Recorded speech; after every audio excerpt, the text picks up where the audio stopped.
2. Un encuentro. Fue Joe Dillon quien nos dio a conocer el lejano oeste. Tenía su pequeña colección de números atrasados de The Union Jack, Plaque y The Halfpenny Marvel. Todas las tardes, después de la escuela, nos reuníamos en el traspatio de su casa y jugábamos a los indios. Él y su hermano menor, el gordo Leo, que era un ocioso, defendían los dos el altillo del establo, mientras nosotros tratábamos de tomarlo por asalto, o librábamos una batalla campal sobre el césped. Pero no importaba lo bien que peleáramos, nunca ganábamos ni el sitio ni la batalla. Y todo acababa como siempre, con Joe Dillon celebrando su victoria con una danza de guerra.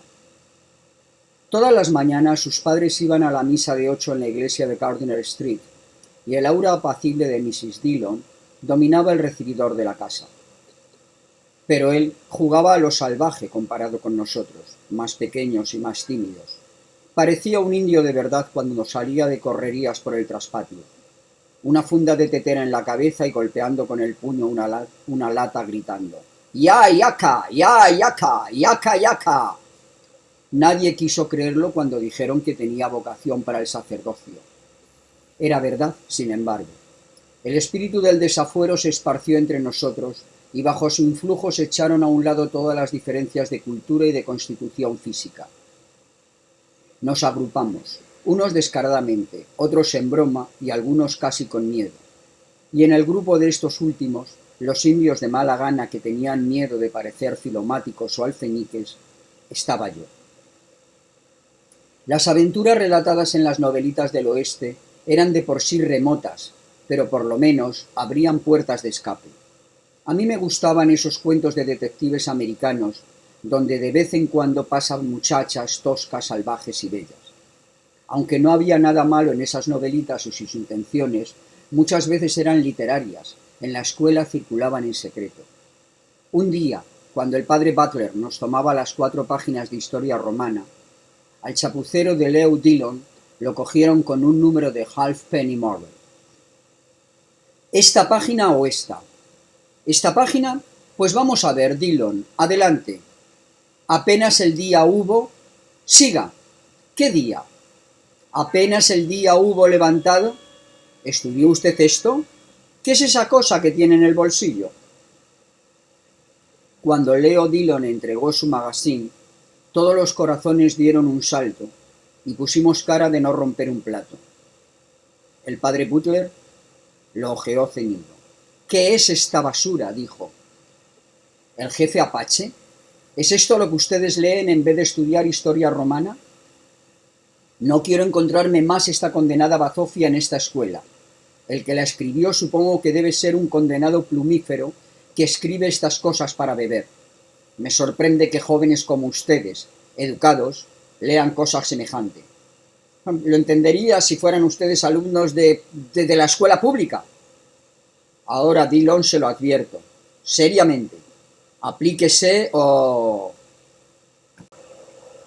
Tal reprimenda durante las sobrias horas de clase amenguó mucho la aureola del oeste, y la cara de Leo Dillon, confundida y abofada, despertó en mí más de un escrúpulo. Pero en cuanto la influencia moderadora de la escuela quedaba atrás, empezaba a sentir otra vez el hambre de sensaciones sin freno, del escape que solamente estas crónicas desaforadas parecían ser capaces de ofrecerme. La mimética guerrita vespertina se volvió finalmente tan aburrida para mí como la rutina de la escuela por la mañana, por lo que yo deseaba era correr verdaderas aventuras. Pero las aventuras verdaderas, pensé, no les ocurren jamás a los que se quedan en casa. Hay que salir a buscarlas en tierras lejanas. Las vacaciones de verano estaban ahí al doblar cuando decidí romper la rutina escolar, aunque fuese solo por un día. Junto con Leo Dillon y un muchacho llamado Mahoney, planeamos un día furtivo. Ahorramos 6 peniques cada uno. Nos íbamos a encontrar a las 10 de la mañana en el puente del canal. La hermana mayor de Mahoney le iba a escribir una disculpa, y Leo Dillon le iba a decir a su hermano que dijese que su hermano estaba enfermo. Convinimos en ir por Wharf Road, que es la calle del muelle, hasta llegar a la de los barcos, cuando luego cruzaríamos en la lanchita hasta el Palomar.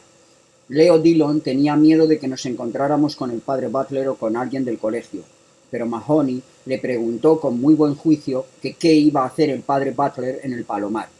Tranquilizados, llevó a buen término la primera parte del complot, haciendo una colecta de 6 peniques por cabeza, no sin antes enseñarles a ellos a mi vez mis 6 peniques. Cuando hacíamos los últimos preparativos la víspera, estábamos algo excitados. Nos dimos las manos riendo y Mahoney dijo: «¡Ta mañana, socios!». Esa noche dormí mal.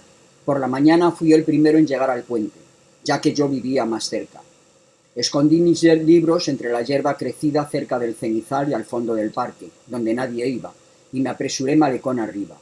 Era una tibia mañana de la primera semana de junio.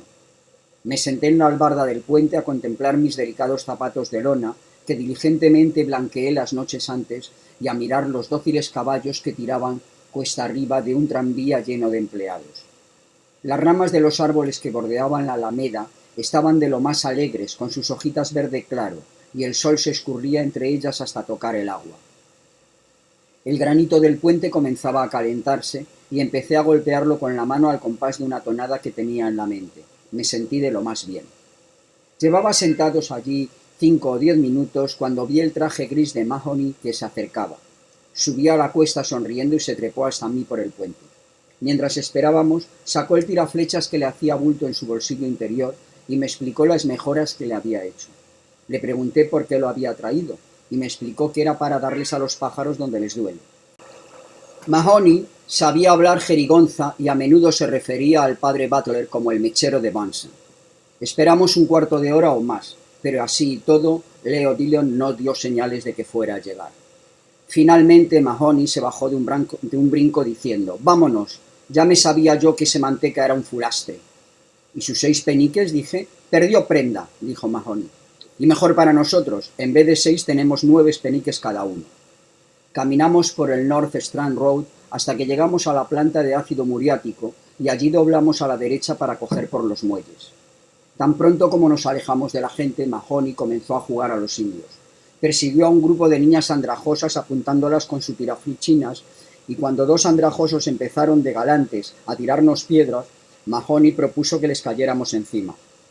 Me opuse diciendo que eran muy chiquitos para nosotros, y seguimos nuestro camino con toda la bandada de andrajosos dándonos gritos de «cuán, cuán, cuáqueros», creyéndonos protestantes, porque Mahoney, que era muy prieto, llevaba la insignia de un equipo de cricket en su gorra. Cuando llegamos a la plancha, planeamos ponerle sitio, pero fue todo un fracaso, porque hacen falta por lo menos 3 para hacer un sitio. Nos vengamos de Leo Dillon declarándolo fulastre y tratando de adivinar los azotes que le iba a dar Mr. Ryan a las 3. Cuando llegamos al río, nos demoramos bastante por unas calles de mucho movimiento entre altos muros de mampostería, viendo funcionar las grúas y las maquinarias, y más de una vez los carritoneros nos dieron gritos desde sus carretas crujientes para que nos moviésemos. Era mediodía cuando llegamos a los muelles y como los estibadores parecían estar almorzando, nos compramos 2 grandes panes de pasas y nos sentamos a comerlos en unas tuberías de metal junto al río. Nos dimos gusto contemplando el tráfico del puerto, las barcazas anunciadas desde lejos por sus bucles de humo, la flota pesquera parada al otro lado del Rinsen, los enormes veleros blancos que descargaban en el muelle de la orilla opuesta. Mahoney habló de la buena furtivada que sería enrolarse en uno de esos grandes barcos y hasta yo, mirando sus mástiles, vi o imaginé cómo la escasa geografía que nos metían por la cabeza en la escuela cobraba cuerpo gradualmente ante mis ojos. Casa y colegio daban la impresión de alejarse de nosotros y su influencia parecía que se esfumaba. Cruzamos el Liffey en la lanchita, pagando porque nos pasaran en compañía de 2 obreros y de un judío menudo que cargaba con una maleta. Estábamos todos tan serios que resultábamos casi solemnes, pero en una ocasión, durante el corto viaje, nuestros ojos se cruzaron y nos reímos. Cuando desembarcamos vimos la descarga de la linda goleta de 3 palos que habíamos contemplado desde el muelle de enfrente. Algunos espectadores dijeron que era un velero noruego. Caminé hasta la proa y traté de descifrar la leyenda inscrita en ella, pero al no poder hacerlo regresé a examinar los marinos extranjeros para ver si alguno tenía los ojos verdes, ya que tenía confundidas mis ideas. Los ojos de los marineros eran azules, grises y hasta negros. El único marinero cuyos ojos podían llamarse con toda propiedad verdes Era uno grande, que divertía al público en el muelle gritando alegremente cada vez que caían las albardas. ¡Muy bueno! ¡Muy bueno! Cuando nos cansamos de mirar, nos fuimos lentamente hasta Rinsen. El día se había hecho sofocante y en las ventanas de las tiendas unas galletas mohosas se desteñían al sol. Compramos galletas y chocolate, que comimos muy despacio mientras vagábamos por las mugrientas calles en que vivían las familias de los pescadores. No encontramos ninguna lechería, así que nos llegamos a una venduta y compramos una botella de limonada de frambuesa para cada uno. Ya refrescado, Mahoney persiguió un gato por un callejón, pero se le escapó hacia un terreno abierto. Estábamos bastante cansados los dos y cuando llegamos al campo nos dirigimos enseguida hacia una cuesta empinada desde cuyo tope pudimos ver el Dodder. Se había hecho demasiado tarde y estábamos muy cansados para llevar a cabo nuestro proyecto de visitar el Palomar. Teníamos que estar de vuelta antes de las 4 o nuestra aventura se descubriría. Mahoney miró su tirachinas compungido y tuve que sugerir regresar en el tren para que recobrara su alegría. El sol se ocultó tras las nubes y nos dejó con los anhelos mustios y las migajas de las provisiones. Estábamos solos en el campo. Después de estar echados en la falda de la loma un rato sin hablar, vi un hombre que se acercaba por el lado lejano del terreno.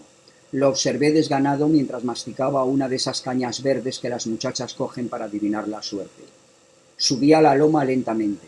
Caminaba con una mano en la cadera y con la otra agarraba un bastón con el que golpeaba la hierba con suavidad. Se veía chambón en su traje verdinegro y llevaba un sombrero de copa alta de esos que llaman Jerry. Debía de ser viejo, porque su bigote era cenizo. Cuando pasó junto a nuestros pies, nos echó una mirada rápida y siguió su camino. Lo seguimos con la vista y vimos que no había caminado 50 pasos cuando se viró y volvió sobre sus pasos. Caminaba hacia nosotros muy despacio, golpeando siempre el suelo con su bastón, y lo hacía con tanta lentitud que pensé que buscaba algo en la hierba. Se detuvo cuando llegó al nivel nuestro y nos dio los buenos días. Correspondimos y se sentó junto a nosotros en la cuesta, lentamente y con mucho cuidado. Empezó hablando del tiempo, diciendo que iba a hacer un verano caluroso, pero añadió que las estaciones habían cambiado mucho desde su niñez, hacía mucho tiempo. Habló de que la época más feliz es indudablemente la de los días escolares y dijo que daría cualquier cosa por ser joven otra vez. Mientras expresaba semejantes ideas, bastante aburridas, nos quedamos callados. Luego empezó a hablar de la escuela y de libros. Nos preguntó si habíamos leído los versos de Thomas Moore o las obras de Sir Walter Scott y de Lord Lytton. Yo aparenté haber leído todos esos libros de los que él hablaba, por lo que finalmente me dijo: «Ajá, ya veo que tú eres un ratón de biblioteca como yo». Ahora, añadió apuntando hacia Mahoney, que nos miraba con los ojos abiertos, que este que se ve es diferente, lo que le gusta es jugar. Dijo que él tenía todos los libros de Sir Walter Scott y de Lord Lytton en su casa y que nunca se aburría de leerlos. Por supuesto, dijo que hay algunas obras de Lord Lytton que un menor no puede leer. Mahoney le preguntó que por qué no se las podía leer, pregunta que me sobresaltó y abochornó porque temí que el hombre iba a creer que yo era tan tonto como Mahoney. El hombre, sin embargo, se sonrió. Vi que tenía en su boca grandes huecos entre los dientes amarillos. Entonces nos preguntó que quién de los dos tenía más novias. Mahoney dijo así, como de pasada, que tenía 3 chiquitas. El hombre me preguntó cuántas tenía yo. Le respondí que ninguna. No quiso creerme y me dijo que estaba seguro de que debía tener por lo menos una. Me quedé callado.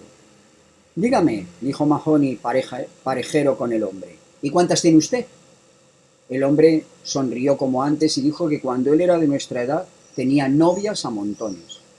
Todos los muchachos, dijo, teníamos noviecitas. Su actitud sobre este particular me pareció extrañamente liberal para una persona mayor. Para mí que lo que decía de los muchachos y de las novias era razonable. Pero me disgustó oírlo de sus labios, y me pregunté por qué le darían tembleques 1 o 2 veces como si temiera algo o como si de pronto tuviera un escalofrío. Mientras hablaba me di cuenta de que tenía un buen acento. Empezó a hablarnos de las muchachas, de lo suave que tenían el pelo y las manos, y de cómo no todas eran tan buenas como parecían, si uno no sabía a qué atenerse. Nada le gustaba tanto, dijo, como mirar a una muchacha bonita, con sus suaves manos blancas y su lindo pelo sedoso. Me dio la impresión de que estaba repitiendo algo que se había aprendido de memoria o de que, atraída por las palabras que decía, su mente daba vueltas una y otra vez en una misma órbita. A veces hablaba como si hiciera alusión a hechos que todos conocían. Otras bajaba la voz y hablaba misteriosamente, como si nos estuviera contando un secreto que no quería que nadie más oyera. Repetía sus frases una y otra vez, variándolas y dándoles vueltas con su voz monótona. Seguí mirando hacia el bajío mientras lo escuchaba. Después de un largo rato, hizo una pausa en su monólogo. Se puso en pie lentamente. Dijo que tenía que dejarnos por 1 o 2 minutos más o menos, y sin cambiar yo la dirección de mi mirada, lo vi alejarse lentamente camino del extremo más próximo del terreno. Nos quedamos callados cuando se fue. Después de unos minutos de silencio, oí a Mahoney exclamar: «Mira para eso, mira lo que está haciendo ahora». Como ni miré ni levanté la vista, Mahoney exclamó de nuevo: «¡Pero mira lo que hace! ¡Pero qué viejo más estrambótico!». En caso de que nos pregunte el nombre, dije: «Tú te llamas Murphy y yo me llamo Smith». No dijimos más. Estaba aún considerando si irme o quedarme cuando el hombre regresó y otra vez se sentó al lado nuestro. Apenas había sentado cuando Mahoney, viendo de nuevo el gato que se le había escapado antes, se levantó de un salto y lo persiguió a campo traviesa. El hombre y yo presenciamos la cacería. El gato se escapó de nuevo y Mahoney empezó a tirarle piedras a la cerca por la que subió. Desistiendo, empezó a vagar por el fondo del terreno, errático. Después de un intervalo, el hombre me habló. Me dijo que mi amigo era un travieso y me preguntó si no le daban una buena en la escuela. Estuve a punto de decirle que no éramos alumnos de la escuela pública para que nos dieran una buena, como él decía, pero me quedé callado. Empezó a hablar sobre la manera de castigar a los muchachos. Su mente, como imantada de nuevo por lo que decía, pareció dar vueltas y más vueltas lentas alrededor de un nuevo eje. Dijo que cuando los muchachos eran así, había que darles una buena y darles duro. Cuando un muchacho salía travieso y malo, no había nada que le hiciera tanto bien como una buena paliza. Un manotazo o un tirón de orejas no bastaba. Lo que estaba pidiendo era una buena paliza en caliente. Me sorprendió su ánimo, por lo que involuntariamente eché un vistazo a su cara. Al hacerlo encontré su mirada, un par de ojos color verde botella que me miraban debajo de una frente fruncida. De nuevo desvié la vista. El hombre siguió con su monólogo. Parecía haber olvidado su liberalismo de hace poco. Dijo que si él encontraba a un muchacho hablando con una muchacha o teniendo novia, lo azotaría y lo azotaría, y que eso le enseñaría a no andar hablando con muchachas. Y si un muchacho tenía novia y decía mentiras, le daba una paliza como nunca la habían dado a nadie en este mundo. Dijo que no había nada en el mundo que le agradara más. Me describió cómo le daría una paliza a semejante mocoso, como si estuviera revelando un misterio barroco. Esto le gustaba a él, dijo, más que nada en el mundo. Y su voz, mientras me guiaba monótona a través del misterio, se hizo afectuosa como si me rogaba que lo comprendiera. Esperé a que hiciera otra pausa en su monólogo. Entonces me puse en pie de repente. Por miedo a traicionar mi agitación, me demoré un momento aparentando que me arreglaba un zapato. Y luego, diciendo que me tenía que ir, le di los buenos días. Subí la cuesta en calma, pero mi corazón latía rápido del miedo a que me agarrara por un tobillo.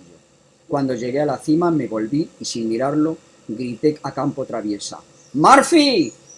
Había un forzado dejo de bronconería en mi voz y me abochorné de treta tan burda. Tuve que gritar de nuevo antes de que Mahoney me viera y respondiera con otro grito. Cómo latió mi corazón mientras él corría hacia mí campo traviesa. Corría como si viniera en mi ayuda, y me sentí un penitente arrepentido, porque dentro de mí había sentido por él siempre un poco de desprecio.